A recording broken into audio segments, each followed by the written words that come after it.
네, 안녕하십니까. 네, 저는 동남권 원절의 마스크 잠시 벗고 하겠습니다. 죄송합니다. 저는 동남권 원절의 의학원에서 신경외과에서 척추를 전문하고 있는 전성현 과장이라고 합니다. 참석 많이 해주셔서 정말 감사하고요. 이번 시간에는 대행성 척추 질환에 대해서 설명을 드릴 건데 여러분들에게 유익한 시간이 되셨으면 좋겠습니다. 우선 대행성 척추 질환이 무엇인지를 알아야 되는데, 여기서 보이듯이 대행성 척추 질환은 허리가 평생 동안 살아가면서 닳고 닳아가지고 생기는 여러 가지 질병들을 의미합니다. 척추의 이 젊으신 여성분은 허리가 올곧게 예쁘장하게 S라인을 그리고 있고요. 머리가 똑바로 서 있고 몸통이 이렇게 똑바로 이렇게 서 있는데, 점점 나이가 들면서 디스크도 주저앉고 뼈도 갈리고 뒤에 있는 인대라든가 뼈도 막 비우되고 그러면서 점점 굽어집니다. 나이가 들면서 점점 굽어지는 이런 것들을 대행성 척추 질환이라고 합니다. 대행성 척추 질환은 여러 가지 병이 있는데 이번 시간에는 흔히 사람들이 많이 앓고 계시고 여러분들이 많이 아시는, 많이 들어보시는 대행성 추간판 질환, 추간판 탈출증, 척추 협착증, 척추 전방 전이증에 대해서 알려드리겠습니다. 이렇게 앞서 말씀드린 대로 대행성 척추 질환은 허리가 닳고 닳아서 생기는 것이기 때문에 세월이 갈수록, 나이가 들면서, 그리고 몸이 뚱뚱할수록, 그리고 허리를 약간 함부로 쓰시는 분들에게 쉽게 생길 수가 있고요. 그리고 자세가 나쁘신 분들도 계속 닳고 닳아가지고 나빠질 수가 있습니다. 그리고 유전적으로 허리가 나쁘신 분들도 있고, 또 골다공증이라든가 이런 병 때문에 허리가 약해지셔가지고 보다 더 잘 생기시는 분들도 있습니다. 질환을 보기에 앞서서 척추의 구조에 대해서 먼저 알아보도록 하겠습니다. 척추는 우리 몸의 기둥의 역할을 하지요. 기둥인데 우리 몸을 지탱을 해주고 일을 할 수 있게 해주고 설 수 있게 해주고 그렇긴 한데, 건물의 기둥같이 가만히 똑바로 이렇게 굳어가지고 앞만 보고 있는 게 아닙니다. 허리를 굽힐 수도 있고 펼 수도 있고 목을 돌릴 수도 있고 허리도 돌릴 수 있고 이렇죠. 이런 유연성을 얻기 위해서 허리는 30개 이상의 뼈로 이렇게 나눠져 있습니다. 경추는 7개고요. 목뼈, 경추는 7개고 흉추는 12개, 그리고 요추는 허리뼈는 5개, 엉덩이뼈, 천추도 5개, 밑추, 꼬리뼈는 3개에서 5개 정도로 이루어져 있습니다. 그리고 기둥 역할을 하는데 여기 옆에서 보면은 척추뼈가 뒤에 있죠. 뒤에 있으면서 장기들, 얼굴도 앞에 있고 폐도 앞에 있고 배도 앞에 있고 장기들이 다 앞쪽에 위치하기 때문에 지탱을 잘하기 위해서 S라인을 그리고 있습니다. 그리고 뒤에서 보면은 허리는 좌우가 무게중심을 이루고 있죠. 그렇기 때문에 일직선을 쭉 하고 이루고 있죠. 그리고 척추 기둥 역할 말고도 훨씬 더 중요한 기능이 이 신경이 지나가는 길입니다. 신경이 이렇게 팔이랑 다리 쪽에서부터 머리 쪽까지 이어지는 이 통로이면서 큰 신경타발인 뇌에서부터 연결되는 신경타발인 척수신경을 보호해주는 역할을 합니다. 뼈에 이렇게 나눠져 있지만은 원통형 구조를 이루면서 척수신경, 이 중요한 신경을 이렇게 뼈 안에서 보호를 해주고 있고요. 그리고 발다리에서 생기는 통증 신호라든가 뇌에서 팔을 움직이게끔 하는 이 신호들이 이 척추뼈 근처를 통과해서 발다리 쪽으로 이어지게 됩니다. 그래서 우리가 통증을 느낄 수가 있고 발다리를 움직일 수가 있는 것입니다. 그리고 대동맥에서부터 혈관들이 이 신경을 먹여 살리기 위해서 자라 들어가서 이 척수관이라고 하는 이 신경관 쪽으로 들어가서 이 신경에다 밥을 주게 됩니다. 이 신경이 지나가는 통로라고 말씀을 드렸는데, 만약에 손상되는 위치, 신경이 다치는 위치에 따라서 증상은 다양하게 생길 수가 있습니다. 목은 팔다리에서부터 척수로 모여가지고 신경이 뇌로 이어지는 이 통로 역할을 하기 때문에 아무래도 목을 다치게 되면 사지 쪽으로 통증도 생길 수가 있고 저림감 생길 수가 있고 사지마비가 생길 수가 있습니다. 그리고 흉추가 다치게 되면은 팔은 이미 신경이 빠져나왔으니까 팔은 움직일 수가 있는데 다리 쪽은 이제 신경이 이어지는 이 통로이기 때문에 못 움직이게 되겠지요. 그리고 이 척수신경, 큰 신경 다발은 괜찮을지라도 신경이 나오는 이 통로 쪽으로 탁 막히게 되면은 오른쪽에 있는 이 그림은 그 각각 이 하나하나씩 신경이 이렇게 나오는 이 신경이 담당하는 통증 위치를 나타내고 있습니다. 그래서 목 쪽으로 디스크가 있으면은 팔이 이렇게 이 길 따라 가지고 저릴 수 있고 아플 수 있고, 다리 쪽으로 허리 쪽으로 이 신경구멍이 막히면은 다리 쪽으로 뒷다리가 아프고 옆다리가 아프고 이렇게 되는 게 이 신경의 기능이 각기 다르기 때문이고요. 그래서 증상 막 다리가 아픈데 왜 허리가 문제인지, 팔이 아픈데 왜 목이 문제인지, 그게 다 이런 이유 때문에 그렇습니다. 그리고 척추의 30개 이상의 뼈로 하나는 나눠져 있어가지고 유연성을 제공해 준다고 했는데, 이 척추와 척추 사이에는 이 디스크라고 하는 쿠션 역할을 하는 아이들이 있고요. 뼈가 이렇게 신경이 지나가는 길이 이쪽인데, 여기서 이쪽인데, 이 신경이 지나가는 길을 둘러싸듯이 이렇게 보호를 해주고 있습니다. 그리고 쿠션 역할을 하는 이 디스크 위쪽 아래쪽으로 뼈가 이렇게 붙어 있는 이런 모습을 가지게 되면서 우리가 굽힐 수 있고 펼 수 있고 이렇게 되는 것이고요. 그리고 이 디스크도 되게 중요하고 손상이 되게 많이 쉽게 일어날 수 있는 부분인데, 디스크는 안쪽에 쿠션이라고 생각하시면 됩니다. 쿠션이 이쪽 안쪽에 물이 빵빵하게 차 있는 수핵이라고 하는 베개로 치면은 충전 솜 같은 거라고 보시면 되고, 겉에 섬유륜이라고 해가지고 우리 커버가 이렇게 단단하게 잡아주고 있고요. 위쪽으로 이 뼈와 연결되는 종판이 있으면서 이 디스크를 온전하게 보호를 딱 해주고 있습니다. 그래서 이 쿠션이 우리가 뛰거나 달리거나 등산하거나 밭일하거나 이렇게 했을 때 허리를 굽히면서 펴면서 통증도 안 일어나고 잘 움직일 수 있게끔 이렇게 해주는 역할을 합니다. 그래서 척추의 역할은 우리가 앞서 말씀드렸듯이 척추의 기둥 역할을 하고요. 그리고 움직일 수 있는 이 유연함을 가질 수 있게끔 해주고, 중요한 신경이 지나가는 길이 됩니다. 그래서 팔다리가 움직이고 통증을 느끼고 감각을 느끼고 더 나아가서는 대소변도 보고 이렇게 하는 신경이 기능을 유지하는 그런 역할을 하고, 그리고 디스크가 쿠션 역할이라고 말씀드렸지 않습니까? 그래서 이 우리가 높은 곳에서 떨어지고 이렇게 해도 척추가 다 부러지는 게 아니고 어느 정도 말랑말랑하게 충격을 흡수해 주기 때문에 그렇게 우리가 활동을 해도 다치지 않는 그런 역할을 하게 됩니다. 그런데 이 주간판이 계속 복구가 되고 이렇게 되면 좋겠지만은, 우리가 평생 동안 기둥 역할을 하고 움직이고 이렇게 하면서 하나씩 닳고 상하게 됩니다. 그래서 말씀드렸던 대로 이 수핵 부분이라든가 옆에 섬유륜, 피막, 이게 튼튼하게 잘 살아 있으면은 좋은데, 계속 일을 해야 되고 밭도 갈아야 되고 계속 앉아서 운전도 해야 되고 그렇게 하면서 계속 스트레스를 받게 됩니다. 그래서 안에 있는 그 섬유륜, 안에 있는 수핵이 수분기도 사라지게 되고 닳게 됩니다. 닳아가지고 이제 갈리게 되는 거죠. 갈리면서 이제 이 쫀쫀함이 사라지게 되고 수분도 날아가게 되고, 그렇게 돼서 이 높이가 원래 1cm 이상 이렇게 유지가 돼야 되는데 더 주저앉게 됩니다. 점점 주저앉게 되면서 여기서도 통증이 일어날 수가 있겠죠. 그러면서 더 갈리게 되면은 여기 커버 부분인 섬유륜도 손상을 받게 되고요.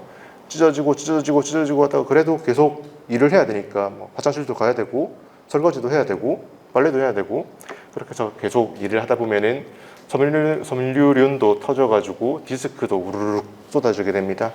이렇게 나이가 들면서 어쩔 수 없이 생기는 변화가 있고요. 이 변화가 되면서 주간판이 닳아가지고 약화되는 것을 퇴행성 주간판 질환, 퇴행성 디스크라고 합니다. 이 디스크는 디스크 탈출증이랑 좀 다릅니다. 디스크가 상해가지고 여기서 오는 손상, 통증이 생길 수가 있고, 이 쿠션이 주저앉으니까 또 허리가 좀 뻣뻣해질 수가 있습니다. 더 나아가서 더 갈리게 되면은 이 뼈까지 갈리게 되겠죠. 그러면서 통증은 더 심해질 수가 있습니다. 그렇게 점점 심해지는 허리가 유연하지 못하게 되고 통증이 생기는 게 퇴행성 주간판 질환이라고 합니다. 이 주간판 질환은 제가 요추가 앞쪽으로 볼록하고 엉덩이뼈가 뒤쪽으로 볼록하다고 말씀드렸는데 이 딱 사이에 만나는 부분이 요추 5번이랑 선추 1번 사이에 이 디스크 공간인데 여기는 비교적 젊은 사람들도 스트레스를 많이 받는 공간이기 때문에 손상은 많습니다. 그래서 10대 때도 30% 정도는 여기에 약간의 손상은 있게 됩니다. 그런데 다른 부분은 10대는 당연히 별로 안 썼으니까 세상의 풍파를 겪지 않았으니까 튼튼하게 되겠죠. 그런데 나이가 들면 들수록 40대, 50대, 60대 이렇게 되면서 점점 이 디스크가 더 많은 분들이 손상을 입게 되고 70대가 넘어가게 되면은 거의 대부분은 손상이 다 있습니다. 이 대행성 주간판 질환이. 그래서 이렇게 쓰면 쓸수록 생기는 질병이라는 걸 말해주고 있습니다. 그래서 이 디스크가 닳고 옆에 막아주는 그 커버가 찢어지고 이렇게 되면서 디스크가 이제 그쪽으로 튀어나올 수 있겠죠. 그렇게 되면서 생기는 병이 주간판 탈출증, 우리가 흔히 말하는 디스크입니다. 이쪽 오른쪽 사람은 튼튼한 젊은 사람이겠죠.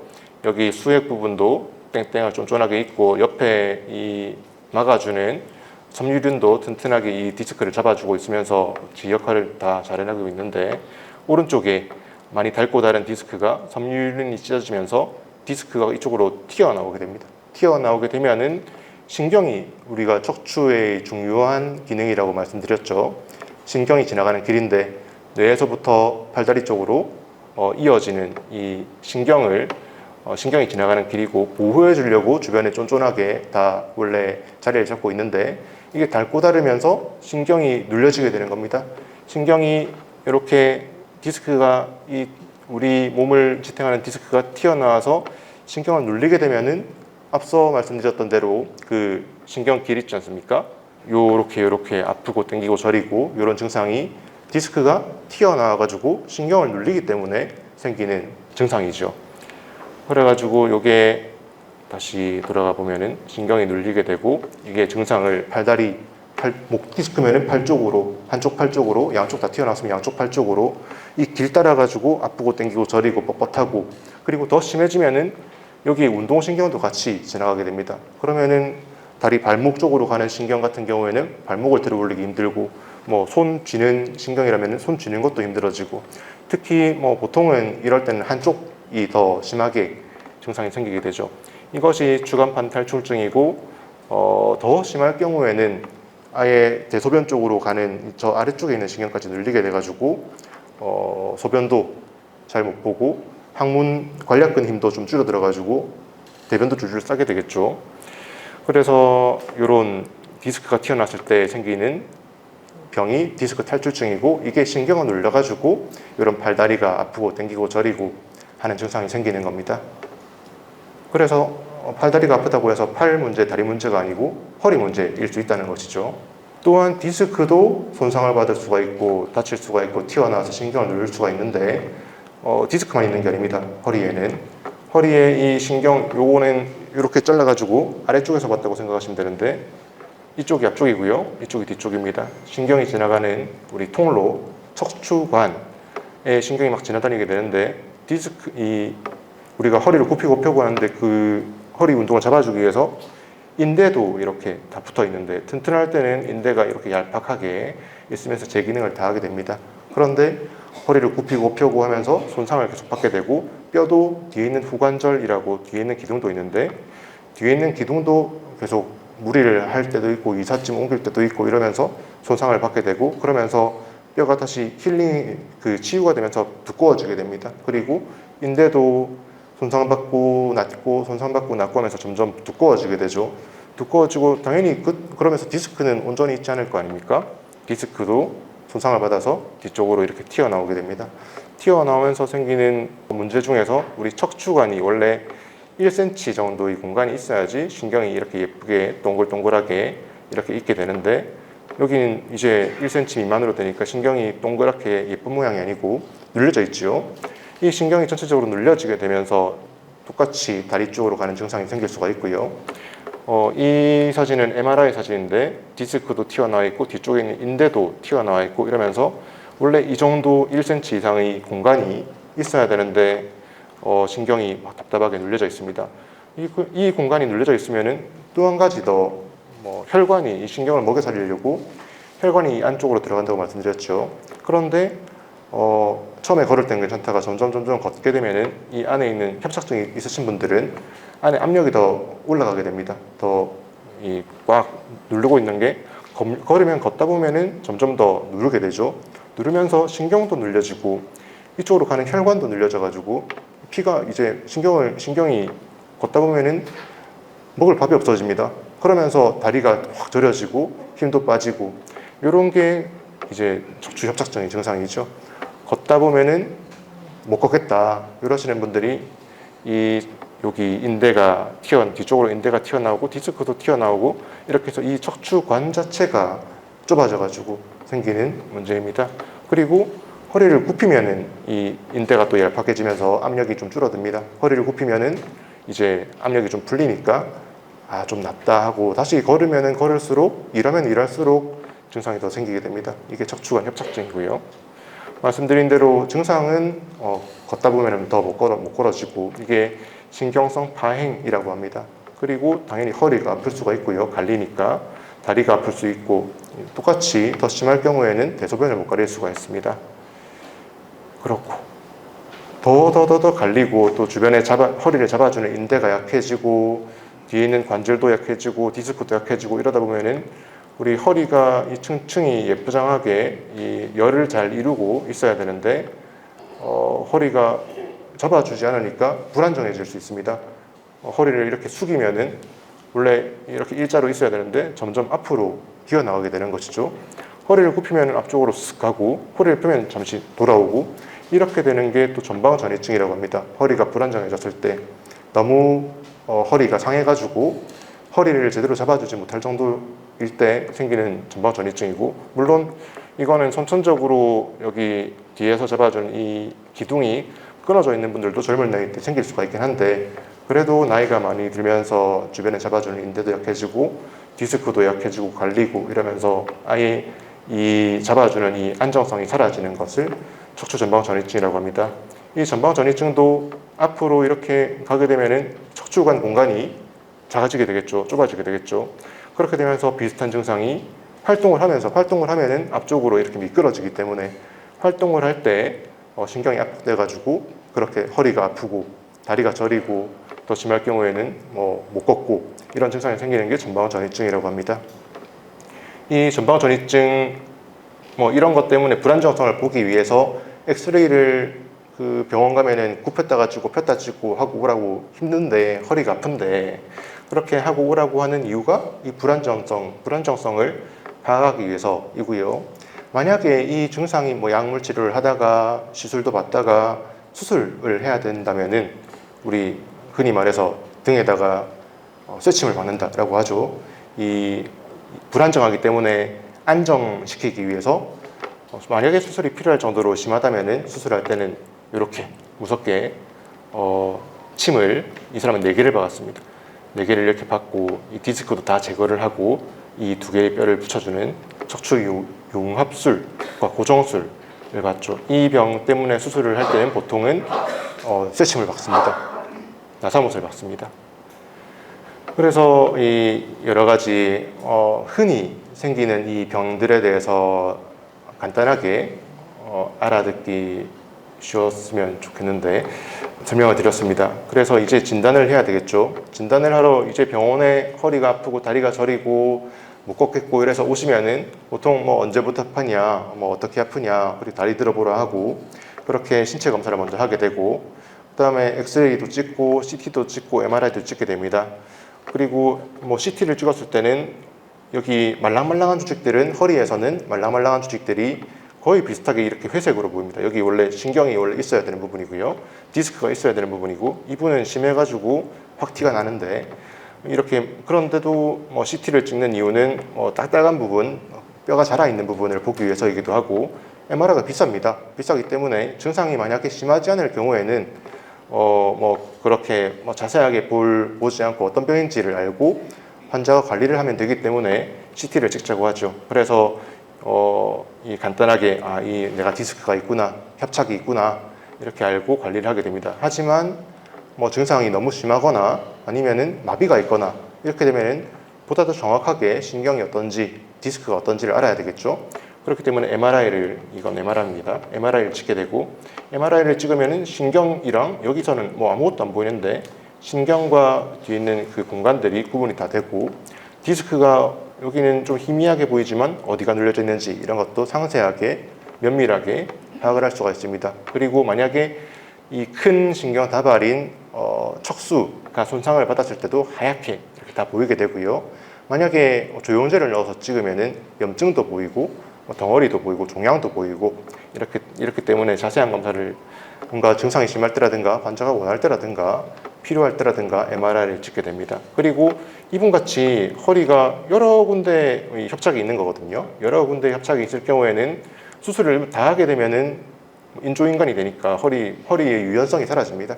그렇기 때문에 치료를 할 때 어디가 가장 문제인지 환자가 이렇게 다 나쁘지만 다 달아서 상해서 오셨지만은 어디가 제일 이 증상을 일으키는 곳인지를 알기 위해서 막 피부를 찔러 팔 찌르고 다리 찌르고 하는 검사가 있습니다. 그렇게 신경 전도 검사라든가 근전도 검사도 같이 이것 때문에 하게 됩니다. 그래서 여기가 문제다. 여기 다 문제가 있지만은 여기가 문제다 이렇게 알게 되고 여기다가 시술을 하거나 여기만 수술을 해서 다른 그래도 덜 심한 부분은 계속 쓸 수 있게끔 관리를 할 수 있게끔 이렇게 하고요. 이렇게 진단이 돼서 뭐 척추 디스크다, 퇴행성 질환이다, 그리고 뭐 협착이다라고 했으면은 우리가 치료를 하게 되는데 치료의 목표가 예전에 이렇게 디스크가 막 상한 상태에서 뼈를 10대, 20대처럼 예전으로 돌리고 디스크도 예전처럼 돌리고 신경도 많이 눌려가지고 손상이 됐는데 찢고 복구해서 뭐 예전 어릴 때 신경으로 돌리고 이렇게는 사실은 못합니다. 그러면은 뭐 치료를 왜 받느냐? 이 내가 느끼는 불편함을 완화시키는 거죠.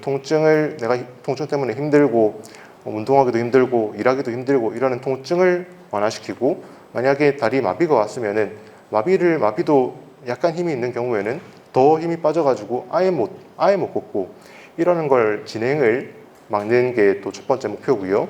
두 번째는 이 신경을 풀어줌으로써 이 마비가 돌아올 수 있게끔 이제 관리를 하는 게 두 번째 목표입니다. 그리고 그렇게 해서 결국은 수술을 하든 약을 먹든 아니면 척추가 괜찮든 간에 관리를 해서 척추 건강을 개선시키는 게 치료의 목표입니다.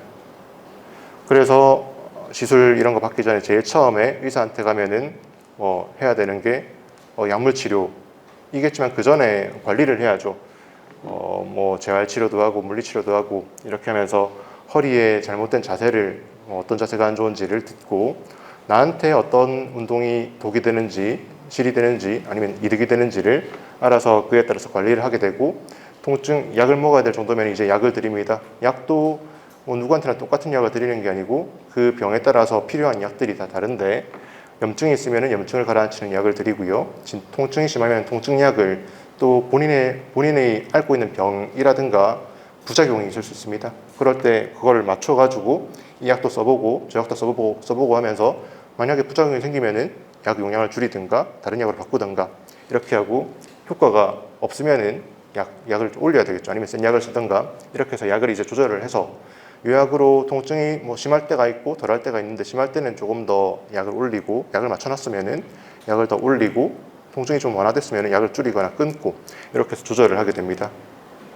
그리고 약물 치료 계속 받고 있는데도 또 많이 아파지는 시기가 있을 수 있고 약이 효과가 없을 시기가 있을 수 있습니다. 그러면은 바로 수술을 할 경우도 물론 있긴 한데 그보다는 최대한 내 허리를 안 건드리고 싶고 등에 칼 안 대고 싶고 이렇지 않습니까? 그래서 이 갑자기 심할 경우 혹은 급성기라서 심해서 약으로 조절이 안 될 경우에는 시술이라고 부르죠. 신경차단술 같은 보통 시술을 등에다가 찌르는 시술을 하게 됩니다. 시술은 제가 이런 퇴행성 병들이 허리가 닳고 닳아가지고 신경이 눌려서 생기는 증상이라고 말씀드렸죠. 그래서 그 눌리는 신경 주변에다가 염증을 가라앉히고 붓기를 가라앉히는 스테로이드를 주든가 아니면은 국소 마취제를 줘가지고 이 통증을 일시적으로 경감을 시키는 것입니다. 그리고 꼬리뼈 주사라고 하는 그것은 꼬리뼈로 들어가서 우리 안에 척추뼈 안에 신경이 지나다니는 길인 척추관 쪽으로 직접 약을 넣어가지고 이쪽으로도 이 신경이 눌려져 있는 데다가 신경이 못 느끼게끔 그리고 신경을 조금은 풀어주게끔 이렇게 하는 치료를 해서 일시적으로 증상이 좀 많이 좋아질 수 있게끔 하는 방법을 쓸 수가 있습니다. 이런 방법을 써도 호전이 없을 경우 혹은 마비가 있을 경우 이런 치료들, 그 수술 말고 다른 치료들을 보통 4주에서 8주 정도 계속 하고 나서 마비가 없을 경우에는 그렇게 계속 하고 나서 치료 이제 수술 만약에 효과가 없을 경우에는 수술을 이제 생각을 하게 됩니다. 뭐 환자 보고 나서 바로 수술 얘기를 꺼내지가 않고요. 보통은 마비가 없을 경우에는 이렇게 약물 치료를 하고 시술을 하고 이렇게 하면서 만약에 좋아지면은 굳이 내 허리 칼 안 대도 되는데 부모님한테도 물려받은 이 허리를 평생 동안 수술 안 할 정도로 한 100년 동안 써먹다가 가면 되니까 그렇게 해서 안 할 수가 있는데도 불구하고 뭐 효과가 없으면 이게 계속 8주 동안 치료를 받았는데도 살기 너무 힘들다, 뭐 화장실도 못 가겠다 이럴 경우에는 어쩔 수 없이 수술적인 치료를 해야 됩니다. 수술은 보통 뭐 정말 여러 가지 종류가 있는데 환자의 허리 상태 그리고 환자의 원하는 바 그런 거에 따라서 뭐 몇 가지를 선택을 하게 되겠죠. 흔히 우리가 아는 수술 3가지를 설명을 드리겠습니다. 디스크 절제술이라고 하는 이 디스크 안에 이 가득 들어있는 이 쿠션을 전체적으로 다 제거를 하지 않고 딱 튀어나온 디스크만 제거를 해가지고 신경이 눌려져 있는 것을 풀어주는 그런 치료입니다.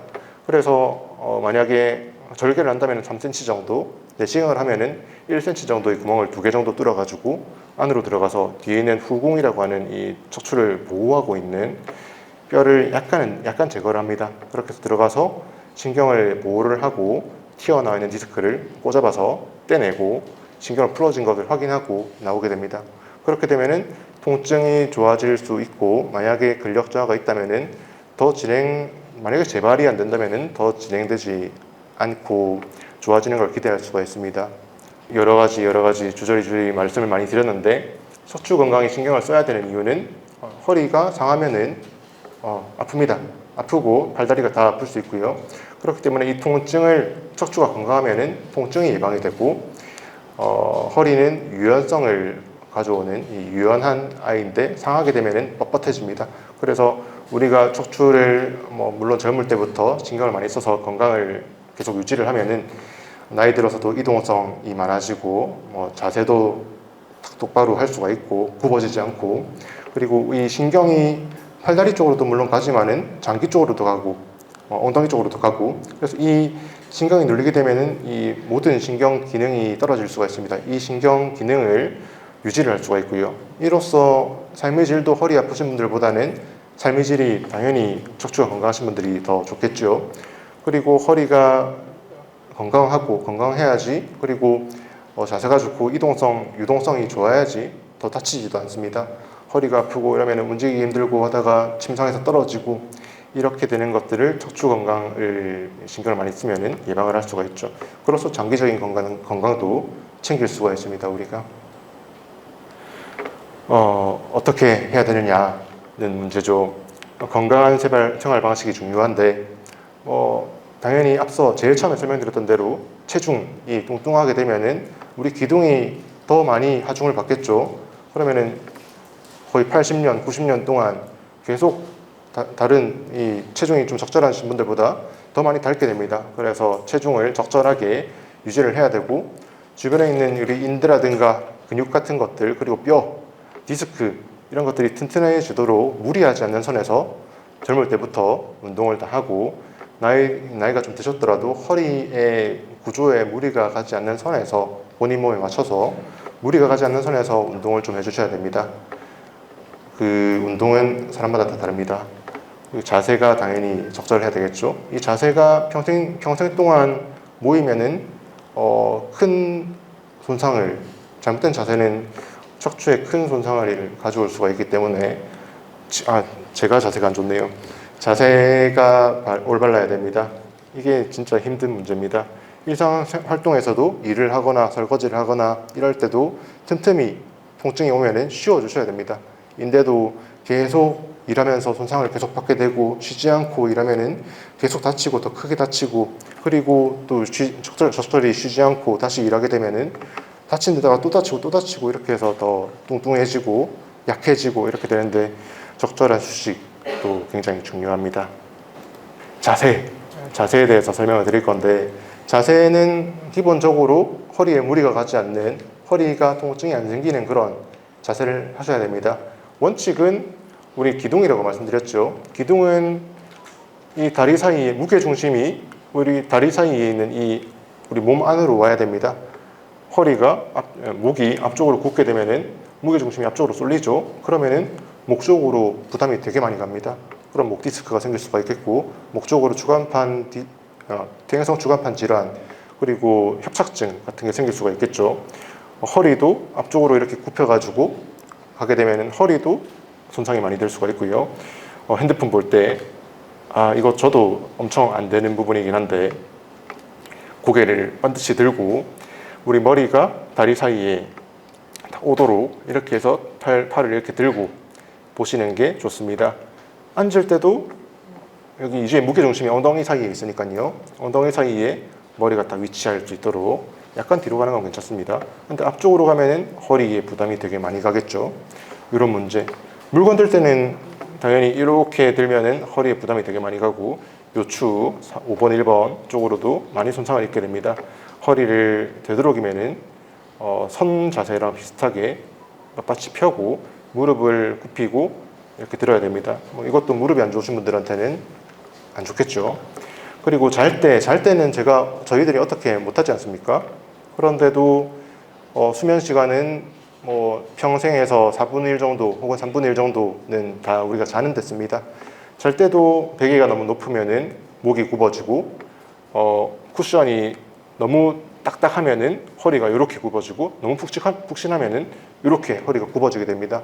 그래서 쿠션도 이 매트리스도 적절한 매트리스를 쓰시는 게 좋고 베개 높이도 너무 높지 않게 너무 낮지 않게 딱 편안하게 되도록 이렇게 하는 게 좋고 그 주간판 협착증이 있으신 분들은 다리 사이에 무릎 아래쪽으로 베개를 놓는 거는 굉장히 좋은 자세입니다.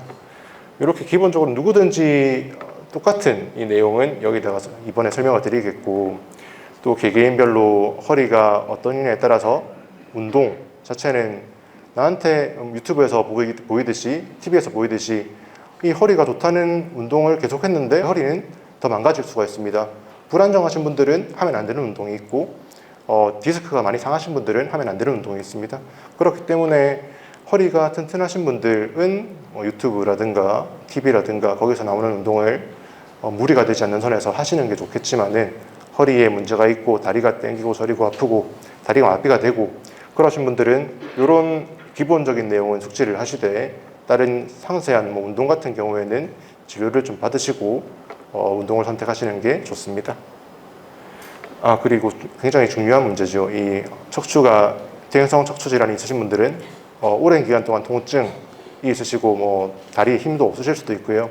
이렇게 오랜 기간 이 질병에 시달리시게 되면은 정신적으로 약간은 혹은 많이는 우울감에 빠질 수가 있습니다.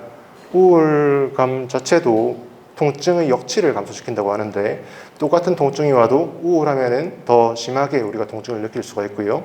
그리고 우울하면은 허리의 관리에 신경도 잘 못 쓰고 우울감 자체로도 다른 문제, 다른 더 나쁜 삶의 질을 떨어뜨리는 방향으로 가겠죠. 그래서 주변에 척추가 안 좋으신 분들, 퇴행성 척추 질환이 있으신 분들은 환자분들의 정신 건강에도 약간 관심을 좀 가지시고요. 혹시 우울해하시지 않는지, 우울감도 제가 말씀드릴 건 아니지만은 하하호호하고 웃는다고 해서 우울감이 없는 게 아닙니다. 밝게 웃고 있긴 하지만은 속은 타들어갈 수가 있거든요. 그렇기 때문에 따뜻한 말 한마디 해주시고요. 필요하다면은 빠르게 치료를 받게끔 해주시고 좀 더 빠른 치료를, 좀 더 적절한 치료를 좀 더 일찍 받을 수 있게끔 해주시는 게 중요하겠습니다. 이제 끝났는데요. 지금까지 설명을 좀 드렸습니다. 그래서 우리 퇴행성 척추 질환에 대해서 이해가 약간은 혹은 많이는 되셨는지 모르겠습니다.